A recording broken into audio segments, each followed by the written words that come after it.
Having it this way? This way. That way? Okay. Yeah. Peace to the guys and goddesses. This is Brother Sakim coming at you in Harlem, New York with the man. I've been trying to get an interview with this brother for a long time. And he goes by the name of Divine Prospect. What's going on, He don't have too long, so I just want to ask him one question that I always wanted to know. You say you're RGB Hebrew, right? Correct. So actually, that's what it says on here. If you take a look. Right. That's nice. Yes, sir. So, where did you come to the conclusion? First of all, the one question I like to ask everybody is, when did you wake up and realize that you got to do this work? Correct. So my awakening process began in 2012. At that time, I was dipping and dabbing in Christianity. A sister that I used to date, we were together prior. At that time, we was like just friends. And, she was trying to go on that course of learning Christian history and stuff like that with me. But then she deviated away from that, and she started coming to the SETI lectures, you know what I'm saying? Oh. And then she said to me, yo, Divine, man, we got to leave that alone. We got to go look into consciousness, who we are, back to Africa. I'm like, what are you talking about? You talking about Cyrus Hussein? Yeah. And I was like, what are you talking about? Where you getting this from? So she sent me some SETI videos. I was like, what? SETI? So I started looking at that. I was like, oh, so it was a sticker shock. So I said to myself, you know what? Let me look what this stuff is about so I can find some way to get her away from that, because I saw that Christian mindset at the time. Mm-hmm. However, that stuff drove me away from Christianity, you know what I'm saying? So shout out to the sister for helping me get to that point. It was a black sister that did that, right. got me to that That's point. Good. That's and nice. I'm just grateful that now coming into consciousness, I can look at everything objectively and choose a position based on an objective choice as opposed to one where somebody's leading me into it. So, right. Yeah. So the next question, because I know your time is valuable, okay. I want to ask you, where do you come to the conclusion that you are a RGB Hebrew? How do you intertwine Africanism with the Hebrew Israelite methodology? Correct. So RBG, we know, is red, black, and green, right?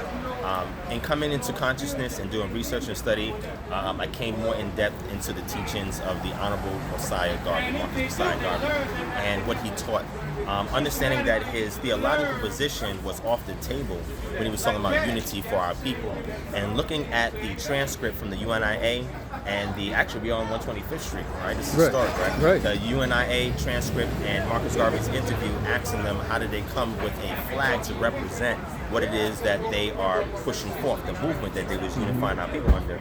And he went and explained it, you know what I'm saying? What the red means has to do with the blood, the black has to do with the people, and the green has to do with our land, right? Yeah. So when I saw that, I was like, wow, you know what? That's universal. That's something that doesn't matter what your ideological or theological position is. That's something that unifies all of us. It's what I call the common denominator, right? Mm-hmm. So in looking at that, I embraced that. I embraced the teachings of Marcus Garvey, and I realized, hey, if I'm identifying as an Israelite, how can I harmonize this? Is there some kind of history? So then that led me to researching the UNIA. Hopefully that's not picking that up. That's unifying looking into the UNIA. And to learn a little bit about who was part of the movement. And that's when I realized that we had some Israelites who were part of the UNIA group. And they did not use their theological, ideological dispositions to break truce with that common denominator that we are all African. There's nothing we can do to go against that, even being an Israelite. When you look to see where those people who were at the majority of their time span, if you purport that they came over here to Americas, was in Africa. Right. The scripture says, out of Egypt I've called my son. Yeah. So that means insemination went into the mother, which is Africa, and she gives birth to all the nations that exist on the planet today. So we got to give credence to that, you know what I'm saying? So that's how I came across that the teachings that Messiah Garvey, and I'm a Garveyite, right? I subscribe to his teachings, that it does not go against subscribing to being an Israelite. It does not go against if you want to be Kemet. It does not go against if you want to be a nation of Islam. If you're thinking about the unification of our people, and the bottom line is that we all came from that continent of Africa, and by the way, Israel, quote unquote, of old times was connected to the continental plate of Africa. So there's no way that anybody can get around that. Yeah, I was looking at that. Influence came from Kemet or Egypt. There's no way around that, right? So if we understand that, then we got to pay homage where homage is due. And this is why I appreciated Marcus Garvey, because, oh, man, the man is here. But hold on, so we wrap this up. I'm going to go chat with my man. So understanding that, I said to myself, there's no disharmony between the two.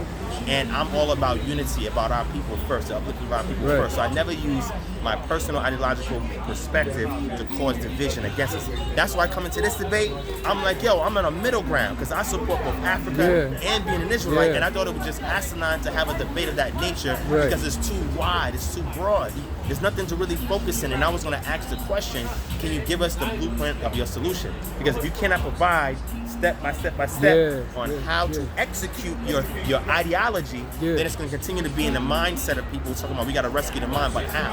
What is your 5-step program to rescue us out of that mindset? How do we then execute this power that we purport that we have, that's inherent in us, and so forth, so that way the world can acknowledge it? How do we topple overturn white supremacy, right? How do we get other brothers and sisters who are in other prominent positions to subscribe to our ideology, so that way we can get closer and closer to an inclination of power? Where's those solutions at? Nothing of that was discussed in this debate today from either side. Right. I was going to ask you about that too. I was waiting for your question, but you know what I was going to ask? Huh? I was going to ask the Black Panther Party, right? Black Panther Party was a political party that had a military arm, if you want to call it military arm, but it's not that. My question was this to Malik Zalus Shabazz. I understand in regards to the Hebrews position. They say Torah. We have something we can go to see what the Hebrews are trying to utilize to establish a nationhood in America. But if we go to your particular ideology, because remember, the old founding Black Panther Party doesn't acknowledge the new Black Panther Party. I had so many testimonies on that, but I didn't get a chance to bring it up, but that's okay. But I wanted to ask, if we go back to Huey P. Newton and his original conception and execution of why the Black Panther Party was needed in America, he borrowed from Marxist social theories. So if he's borrowing from Marxist social theories, do we think that that solution is still relevant today, or should we refine that approach and find something that's more indigenous to the continent of Africa that we should utilize for liberation and forego the Marxist social theories that was promulgated by Karl Marx and Engels? Right. Thank you so much for your time. It's And you okay. got to get out of here, and I got to do some running around. Yeah, if you need virtual interview, which will probably be better, that's live. If you have more time, you're not outside. Right. I'm all for it. Just holler at me. I'm glad that we got to meet. Yeah. I recognize you. After you recognize me, I know who that is. That's for the segment. You know what I'm saying? Yeah. Going hard with his interviews, his Instagram page. Y'all make sure you subscribe to that brother's Instagram page. Good brother right here. He don't hold his tongue for nothing, but he tries his best to speak the truth and get perspectives from everybody. So I love this brother. Much respect to you, my brother. Thank you. All right, with that I say peace, shalom, and black power. Peace, Hotep, shalom, and I'm out of here.